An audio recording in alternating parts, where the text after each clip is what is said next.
आओ ना सर, जल्दी आराम आराम से कर लो। एक सेकंड महाराज जी, 1 सेकंड।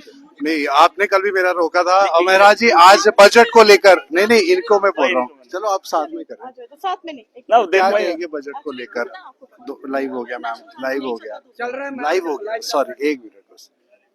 क्या बजट को लेकर आप क्या कहेंगे? आप बजट जो है लोगों के लिए है, सरकार लोगों के लिए है, तो यकीनन जो है लोग इसका रिएक्शन देंगे, अच्छे से देंगे। सबने सुना है, ये ऐसा नहीं है कि हाउस के अंदर बात हुई है तो दुनिया को पता नहीं है। लोगों को पता है, जम्मू कश्मीर के लोगों को पता है, तो उसका जवाब आवाम ही दे तो बेहतर होगा। हम अपना रिएक्शन जो है कल देंगे। सबसे बड़ी बात यह है कि हाउस के अंदर पैसा कितना है, बजट कितना है, उस बजट के हिसाब से किन किन चीजों पे जो है काम हुआ है वो जरूरी, वो सबके सामने है। और रही बात निराशा है, मुझे भी है, क्योंकि बहुत सारे वादे किए थे, उन वादों के लिए जो है बजट में कुछ ऐसा यहाँ पर कैजुअल लेबर्स, डेली वेजर्स, ये सब लोग इंतजार कर रहे थे। क्या लगता है आपको? नई सरकार बनने के बाद उम्मीद भी थी? देखिए, वादा भी किया है और मोटा मोटा यही उम्मीद थी कि कैजुअल लेबरर्स हो या दूसरे एसपीओज हो, वीडीसी वाले हों, ये जो छोटा छोटा वर्ग है उनके बारे में जो है सोचा जाएगा, क्योंकि वो हर परिवार से जुड़ा है। जैसे 200 यूनिट बिजली एवाई की बात हुई तो ये कभी उम्मीद नहीं की थी। हमने सोचा था बीपीएल कैटेगरी तक लोगों को मिलेगा। बहुत सारी चीजें जैसे बुजुर्गों को लेकर पेंशन दी गई है, वो जो महिलाओं को फ्री सर्विस दी गई, अच्छी बात है, लेकिन कुछ मोटे मामले जो है जिनका वादा आपने किया है तो उसको पूरा करने के लिए अब वो खुद जवाब देंगे। बीजेपी कह रही ट्रांसपोर्टेशन विभाग को ठीक नहीं किया गया, मुफ्त महिलाओं को जो है बीजेपी खुद ठीक नहीं है, फिलहाल उनके नेता ठीक नहीं है, उनका किरदार ठीक नहीं है। वो 10 साल से सरकार में रहे जम्मू कश्मीर के अंदर, उनने कौन सी क्रांति लाई? आप मुझे बता दीजिए।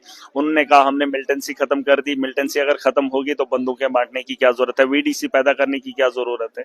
मिलिटेंसी वो फैला रहे हैं, माफिया वो फैला रहे हैं, और खुद बात करेंगे अब जम्मू कश्मीर के अंदर ये होना चाहिए। उनको कोई भी हक नहीं है जम्मू कश्मीर के बारे में बात करने का, क्योंकि जम्मू कश्मीर के नाम पर राजनीति भाजपा ने देश के अंदर की।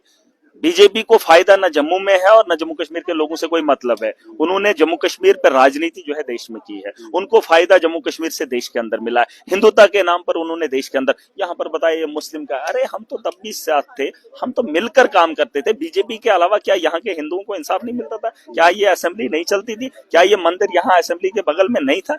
ये बातें करते हैं, बेहुदा बातें करते हैं। इन्होंने देश को लूटा है, इन्होंने देश को बेच दिया है। ये खुद को कहते हैं कि हम देश है, हमारा धर्म है, हम हिंदू हैं, बाकी और कुछ नहीं, बस बीजेपी है धर्म। मैंने कल भी इनको बोला है कि अगर स्टेट का वादा तुमने किया है, कोलिशन में सरकार है, दे दो, मोदी जी को बोल दो, क्योंकि कल तुम सरकार में नहीं रहोगे, कोई और आएगा तो फिर आप पछताओगे। बेहतर यही है आज सत्ता में हो, सत्ता किसी की नहीं है। आज मैंने जिंदगी में कभी सोचा ही नहीं था मैं इस ऐवान का हिस्सा बनूंगा। मेरे जैसा आदमी आज इस ऐवान में जाकर बात करता है। अरे तुम भी ये सोचो, आज अगर तुम्हारे पास सत्ता है, 10 साल हो गए, इतना अहंकार हो गया अंदर। आप एक आम आदमी पार्टी के एमएलए यहाँ पर हैं, भारी रहते हैं। हमने देखा पिछले कुछ दिनों में भाजपा कहीं ना कहीं तिलमिला जाती है उनके जो एमएलए है। किस तरह से सियासत आप मैनेज करेंगे? नहीं, अगर आप झूठ बोलेंगे इस सदन के अंदर तो हम बर्दाश्त नहीं करेंगे। ये सदन जितना उनका है उतना ही हमारा है, जितना इनका है उतना ही हमारा है। और मुझे ये बताया जा रहा है आप एक मैं कॉन्स्टिट्यूंसी का रिप्रेजेंट नहीं करता हूँ, मैं जम्मू कश्मीर का नागरिक हूँ, इस देश का नागरिक हूँ। पूरे देश के अंदर बात कर सकता हूँ जहां पे भी मामले होंगे।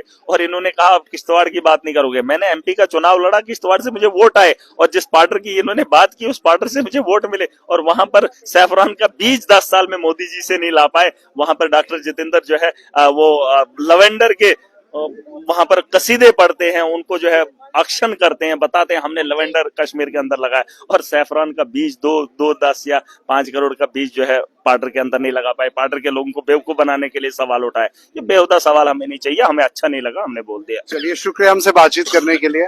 तो ये थे महराज मलिक।